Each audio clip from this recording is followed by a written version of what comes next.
Hello students, आज हम पढ़ेंगे पोकाहॉन्टस। पोकाहॉन्टस रियल में एक कैरेक्टर थी जो एक ज़माने में नेटिव अमेरिका में एग्जिस्ट करती थी। तो पोकाहॉन्टस एक बहुत ही बहादुर नेटिव अमेरिकन विमेन थी जो कि बहुत प्रसिद्ध थी। क्यों प्रसिद्ध थी? क्योंकि वो नेटिव अमेरिकन और इंग्लिश कॉलोनिस्ट मतलब जो अंग्रेज़ लोग आए थे जिन्होंने अपनी कॉलोनीज अमेरिका में बना ली थी। तो उसने नेटिव अमेरिकन्स और इंग्लिश कॉलोनिस्ट के बीच में शांति स्थापित करी थी। एक्चुअली जैसे हमारे भारत देश में पहले ब्रिटिशर्स आए थे, उन्होंने अपनी कॉलोनीज बनाई, ऐसे ही 16th सेंचुरी में ये जो ब्रिटिशर्स थे इन्होंने अमेरिका में भी अपनी कॉलोनीज बनाई थी। तो जो पोकाहॉन्टस थी उसने इंग्लिश कॉलोनिस्ट और नेटिव अमेरिकन के बीच में शांति स्थापित करी थी। उनकी जो कहानी है वो बहुत सारे रूपों में प्रचलित है, मतलब उनके बहुत सारे अलग अलग वर्जन है। तो ये जो एक स्टोरी है जो आपकी बुक में गिवन है, ये स्टोरी उन वेज में से एक है जो हमें बताती है कि हिस्ट्री कैसे पोकाहॉन्टस को याद करती है। तो Pocahontas was the daughter of a Powhatan, the powerful chief of the Powhatan confederacy. Confederacy क्या होता है? एक ऐसी जगह जहाँ पे लोग एक दूसरे को पर्टिकुलर पर्पस के लिए ज्वाइन करते हैं। लेकिन इस चैप्टर में इसका मीनिंग है ट्राइब। ट्राइब मीन्स जनजाति। तो जो पोकाहॉन्टस थी वो बहुत पावरफुल पोवहॉटन की बेटी थी। जो पोवहॉटन थे वो एक महासंघ के मेन चीफ थे, मेन लीडर थे, जिसमें एल्गोंक्वियन जनजातियों के 30 से ज़्यादा ग्रुप और 25,000 लोग मेंबर्स थे। पावहॉटन जनजाति के जो लोग थे वो बहुत लंबे थे, उनका बहुत अच्छा स्ट्रॉन्ग बिल्टअप था और ये लो लाइंग कोस्टल एरियाज में रहते थे जो आज भी है और वर्जीनिया के नाम से जाना जाता है। वे लोग लकड़ी के घर बनाते थे और जो ट्री का तना होता है उससे बोट बनाते थे, कनो मीन्स स्मॉल बोट। और जो रॉक्स होते थे और जो बोन्स होती थी उनको औजार या टूल्स बनाने के काम में लेते थे। जो आदमी लोग होते थे वो फिशिंग करते थे और हंटिंग करते थे, और जो औरतें थी वो फार्मिंग, खेती का काम करती थी। जो पोकाहॉन्टस थी वो चीफ पॉवहॉटन की सबसे फेवरेट बेटी थी और वो बहुत ही ब्यूटीफुल थी और बहुत ही लाइव थी। लाइव मतलब कई लोग होते हैं ना बहुत शरारती, हर वक्त उन्हें कुछ ना कुछ शरारत करनी होती है, जिसे हम चंचल भी कहते हैं। तो वो बहुत ब्यूटीफुल और बहुत ही चंचल स्वभाव की थी। उसी की वजह से उसका नाम पोकाहॉन्टस पड़ा। और पोकाहॉन्टस का मतलब ही ये होता है प्लेफुल वन, मतलब चंचल लड़की या हर वक्त एक्टिव रहने वाली। तो 4 मई 1607 को जो 12 ईयर्स ओल्ड पोकाहॉन्टस थी वो एक हिल पर बैठी थी और हिल पर बैठी बैठी वो लैंडस्केप की तारीफ कर रही थी, जिसमें लंबे लंबे पेड़ थे और बहुत ही सुंदर मेडोज थे और कलरफुल फ्लावर्स भी थे। जब उसने होराइजन की तरफ देखा, होराइजन कौन सी जगह होती है जहाँ से धरती और आसमान मिलते हुए से नज़र आते हैं, तो जब उसने होराइजन की तरफ देखा तो ब्लू सा स्काई और डीप ब्लू सी में जब उसने देखा तो उसने देखा एक बहुत बड़ा सा शिप जिसमें वाइट कलर की सेल लगी हुई है। सेल मीन्स जो पाल होती है ना, वो। तो उसकी नज़र उस पर पड़ी तो वो बड़ी एक्साइटमेंट के साथ अपने पापा की तरफ भाग के गई और अपने भाई के पास भाग के गई, ये बताने के लिए कि उसने बहुत बड़ा शिप देखा है। Chief Powhatan listened to the news but was not happy. उसके पापा ने न्यूज़ सुनी लेकिन वो खुश नहीं थे। उन्होंने कहा कि वाइट मैन आ रहे हैं, वाइट मैन मतलब ब्रिटिशर्स आ रहे हैं, इंग्लिश मैन आ रहे हैं, ये अच्छी बात नहीं है। अब अगर वाइट मैन यहाँ पे रहेंगे तो फिर कोई शांति ही नहीं रहेगी। नंटॉक वॉस, जो कि पोकाहॉन्टस के 18 ईयर्स ओल्ड ब्रदर थे और वो बहुत ही बहादुर वॉरियर थे, उसने भी अपने पापा की बात को दोहराया। उसने कहा कि पास्ट में, बीते हुए टाइम में, इन वाइट पीपल ने हमारे बहुत सारे लोगों को मार डाला हमारी ज़मीन लेने के लिए और ये लोग बहुत ही डेंजरस है।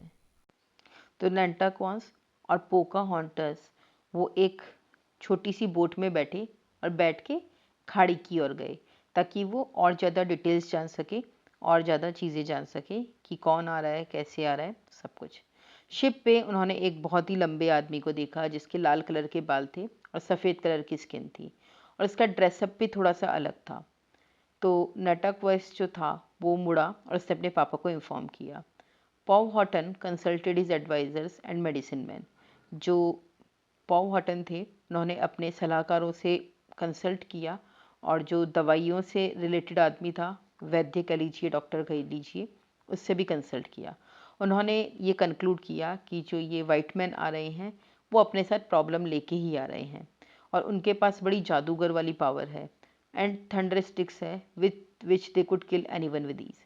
और उनके पास एक थंडर स्टिक है, एक्चुअली थंडर स्टिक यहाँ पे है बंदूक, गन की बात कर रहे हैं, ठीक है, तो जिससे वो किसी को भी मार सकते हैं। 16th सेंचुरी में गन्स बहुत पॉपुलर नहीं थी, बहुत बहुत रेयर होती थी लोगों के पास। तो they were there to take away their lands, their lakes, their rivers and their forest. और ये लोग यहाँ पे क्यों आए हैं? उनकी ज़मीन छीनने, उनकी नदियाँ छीनने, उनके जंगल छीनने और उनकी झीलें छीनने आए हैं। जो वाइट मैन का कैप्टन था उसका नाम था जॉन स्मिथ। उसका पूरा का पूरा जो ग्रुप था वो बड़ा खुश था क्योंकि वो सब चेसापीक बे में पहुंच गए थे और वो वहाँ पे अपना छोटा सा एक सेटलमेंट करना चाहते थे। वो चाहते थे वहाँ पे एक छोटी सी बस्ती बसाए। उनको ये उम्मीद थी कि उनको यहाँ पे गोल्ड मिलेगा और सिल्वर मिलेगा इस नई दुनिया में। साथ ही उनको ये भी उम्मीद थी कि उन्हें एक शॉर्टकट मिल जाएगा रिवर रूट का पैसिफिक ओशन के लिए, तो जिससे जो एशिया के कंट्रीज़ है उसके साथ वो आसानी से व्यापार कर पाएंगे।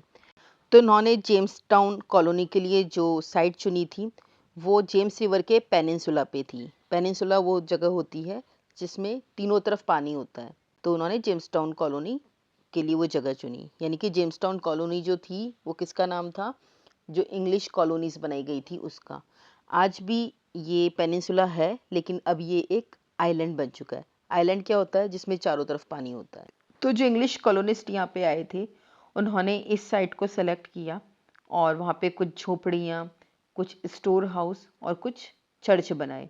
तो इस जगह को उन्होंने अपने सेटलमेंट के लिए बहुत सारे रीजंस थे जिसकी वजह से चुना। क्योंकि सबसे पहले तो ये बिल्कुल पानी के पास था, तो उससे ये था कि अगर कोई सामान लेके आना है तो जहाज आसानी से आ सकते थे क्योंकि डीप वाटर था।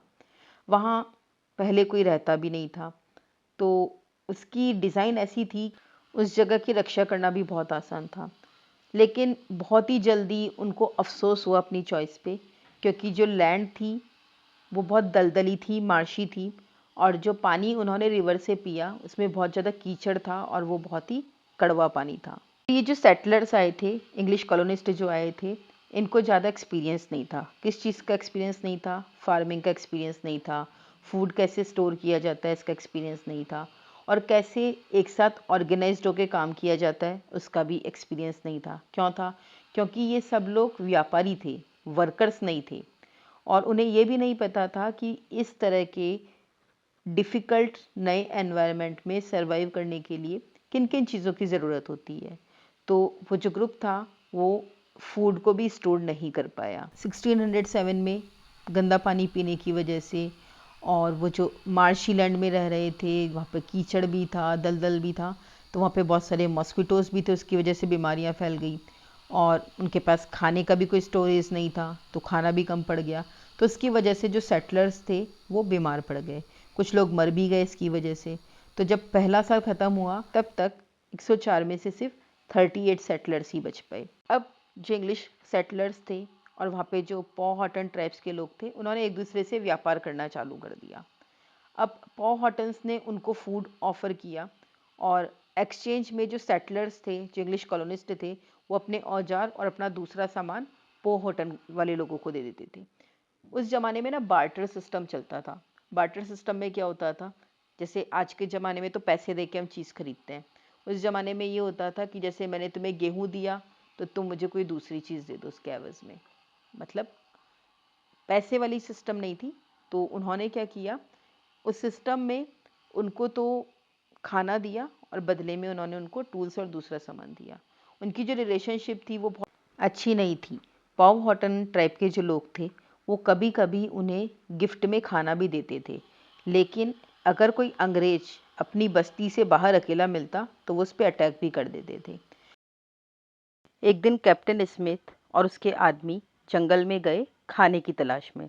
वहां उन्हें ट्राइब के लोगों ने पकड़ लिया और पॉवहॉटन के चीफ के पास लेके गए। कैप्टन स्मिथ ने चीफ पॉवहॉटन से साइन लैंग्वेज में बात करी। अब साइन लैंग्वेज में क्यों बात करी? क्योंकि दोनों की लैंग्वेज डिफरेंट थी। तो स्मिथ ने ये बात करी कि भाई वो भी वहाँ पे पीसफुल रहना चाहते थे। उसने चीफ पॉवहॉटन को एक कंपास दिया। तो पॉवहॉटन और उसकी ट्राइब को लगा कि भाई ये तो जादू था और वो स्मिथ को मारना चाहते थे। Pocahontas begged her father to spare the white man. तो पोकाहॉन्टस ने अपने पापा से रिक्वेस्ट करी कि प्लीज़ आप इस वाइट मैन को मत मारिए, और इस तरह से उसने जॉन स्मिथ की लाइफ बचा ली। इस इंसिडेंट के बाद पोकाहॉन्टस और जॉन स्मिथ बहुत अच्छे फ्रेंड्स बन गए। जो पोकाहॉन्टस थी वो सेटलमेंट में एक बहुत ही फैमिलियर फेस बन गई थी। मीन्स जेम्स टाउन जहाँ पे की कॉलोनी बनी हुई थी वहाँ पर सब लोग उसको जानने लगे थे। सारे इंग्लिश कॉलोनिस्ट पोकाहॉन्टस को पहचानने लगे थे। कभी कभी वो अपने पापा के पास से फूड एज ए गिफ्ट लेके आती थी कॉलोनिस्ट के लिए। जॉन स्मिथ ने उसे इंग्लिश सिखाया और पोकाहॉन्टस ने जॉन स्मिथ को अपनी लैंग्वेज सिखाई। जॉन स्मिथ ने उसको बताया लंदन के बारे में कि लंदन में कितनी बड़ी बड़ी बिल्डिंग्स है, वहाँ पे किंग जेम्स फर्स्ट है, उनका कितना बड़ा महल है, वहाँ के आदमियों के बारे में, वहाँ के औरतों के बारे में और वहाँ के कल्चर के बारे में। पोकाहॉन्टस इन सब सारी चीज़ों को बहुत इंटरेस्ट के साथ सुनती थी और लंदन के सपने देखती थी। तो एक बार जब फ्रेंडशिप तो हो ही चुकी थी, तो चीफ पॉवहटन ने क्या किया, उन्होंने एक बार अपनी डॉटर को जेम्स टाउन भेजा। अब जेम्स टाउन क्या है? जेम्स टाउन जो उन्होंने अपनी कॉलोनीज बनाई थी फर्स्ट टाइम वर्जीनिया में, अमेरिका में, उस कॉलोनी का नाम था। तो जेम्स टाउन भेजा और कहा कि भाई जाके इंग्लिशमैन को बोलो कि जो हमारे नेटिव अमेरिकन लोग आपने गुलाम बना के रखे हैं, जिन्हें अरेस्ट करके रखा है या कैप्टिव करके रखा है, उन्हें रिलीज़ कर दो। तो ये जो उसके पापा का डिप्लोमेटिक मिशन था उनको रिलीज़ करवाने का, उस मिशन में पोकाहॉन्टस कामयाब रही। अब ये जो उनका फ्रेंडली रिलेशनशिप चल रहा था और जो फ्रेंडली व्यापार चल रहा था वो ज़्यादा दिन नहीं चल पाया। क्यों? क्योंकि थोड़ा स्ट्रगल बढ़ गया और जो इंग्लिश कॉलोनिस्ट थे वो थोड़े से अनहेल्दी हो गए और उनको खाना चाहिए था। They wanted corn but a terrible drought had reduced Powhatan crops. उनको अनाज चाहिए था लेकिन बहुत ही भयानक सूखा पड़ा था। उसकी वजह से जो पॉवहॉटन की फसलें थी वो इस बार कम रह गई थी और जो ट्राइब्स थी उनके पास एक्स्ट्रा खाना नहीं था, एक्स्ट्रा फसल नहीं थी, एक्स्ट्रा फूड नहीं था जिसका वो व्यापार कर सके।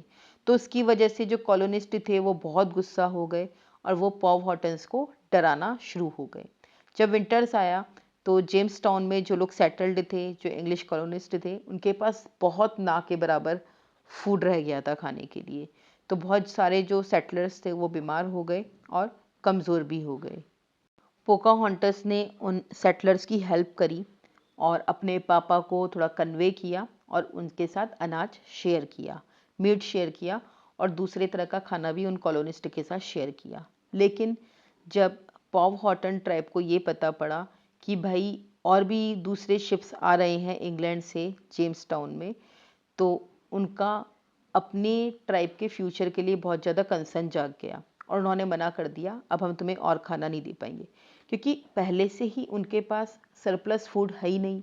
अब अगर और जहाज़ इंग्लैंड से आते जाएंगे तो वो कहाँ से उनके लिए खाना अरेंज करेंगे। तो एक रात पॉवहॉटन और John Smith tried to settle a negotiation till past midnight. तो एक रात पॉवहॉटन और जॉन स्मिथ आधी रात के बाद तक कॉन्वर्सेशन करके एक समझौता करने की कोशिश कर रहे थे। तो पॉवहॉटन ने कैप्टन स्मिथ को सजेस्ट किया कि तुम रिवर के पास में एक छोटी सी झोंपड़ी में या छोटे से कैबिन में रात बिताओ। तो कैप्टन जो स्मिथ थे उनको कोई भी इंटेंशन पता नहीं थी चीफ की, कि चीफ ये प्लान बना रहे थे कि जब कैप्टन स्मिथ उस छोटे से केबिन में सोएंगे तो वो उनका मर्डर कर देंगे। तो उस रात पोकाहॉन्टस ने चेतावनी दी, किसको? स्मिथ को, कि भाई मेरे पिताजी प्लानिंग कर रहे हैं तुम पे अटैक करने की। तो कैप्टन स्मिथ ने ज़्यादा इंतज़ार नहीं किया और वो जेम्स टाउन छोड़ के चले गए आधी रात में। और उन्होंने वहाँ पे सेटलर्स को कहा कि पोकाहॉन्टस ने वापस उसकी ज़िंदगी बचाई है। तो पोकाहॉन्टस ने पहली ज़िंदगी कब बचाई थी? जब उसके पापा को स्मिथ ने कंपास दिया था, तो उन्हें लगा था कि ये एक मैजिक है, तो उसके पापा ने उसको मारने की कोशिश करी थी। तो उसने अपने पापा से रिक्वेस्ट करी और उसके पापा ने वाइट मैन को छोड़ दिया था और सेकंड टाइम अब बचाइए। इसके बाद कैप्टन स्मिथ इंग्लैंड आ गए। जो पोकाहॉन्टस का गांव था उसमें हर कोई यही सोच रहा था कि कैप्टन स्मिथ मारे जा चुके हैं। लेकिन जब जेम्स टाउन में और भी ज़्यादा अंग्रेज आकर बसने लगे तो मुखिया पॉवहॉटन ने उनके विरुद्ध वॉर डिक्लेयर कर दिया और उन्होंने पोकाहॉन्टस को सुरक्षित रखने के लिए, उसे प्रोटेक्ट करने के लिए उसे पोटोमैक नाम की एक जनजाति थी उनके साथ रहने भेज दिया। तो पोकोहॉन्टस जो थी वो पोटोमैक ट्राइब के साथ बिल्कुल सेफ थी। जो चीफ थे उस जनजाति के उनका नाम था जापाजॉस। तो जो पोकाहॉन्टस थी वो चीफ जापाजॉस के फ्रेंड कैप्टन सैमुअल ऑर्गल से मिली, जो कि एक इंग्लिश एक्सप्लोरर थे और जेम्सटाउन में रहते थे। तो एक दिन कैप्टन ऑर्गल ने चीफ जापाजॉस और उनकी पत्नी और पोकाहॉन्टस को अपना जहाज देखने के लिए आमंत्रित किया। The chief and his wife managed to lure Pocahontas onto Argall ship. तो जो चीफ थे, चीफ कौन? Japazaws. तो जापा जॉर्ज और उनकी वाइफ ने बहुत ही चालाकी से पोकाहॉन्टस को जहाज पर चढ़ा दिया। शुरू में तो उसकी बहुत अच्छे से देखभाल की गई, लेकिन जब तक सनसेट हुआ तब तक उसको समझ में आ गया कि वो कैप्टन आर्गल की कैदी बन चुकी है, उसकी प्रिजनर बन चुकी है। चीफ जापा जॉर्ज और उनकी पत्नी ने जो कॉपर का केटल होता है और कुछ कलरफुल जो बीड्स होते हैं उनके बदले पोकाहॉन्टस को पकड़वाने में कैप्टन ऑर्गल की हेल्प करी थी। कैप्टन ऑर्गल पोकाहॉन्टस को हर्ट नहीं करना चाहते थे, लेकिन उसने एक स्थानीय प्रमुख को पॉवहॉटन के अगेंस्ट अपने साथ मिल जाने के लिए मना लिया। इसके बाद जो ऑर्गल थे वो जेम्सटाउन चले गए।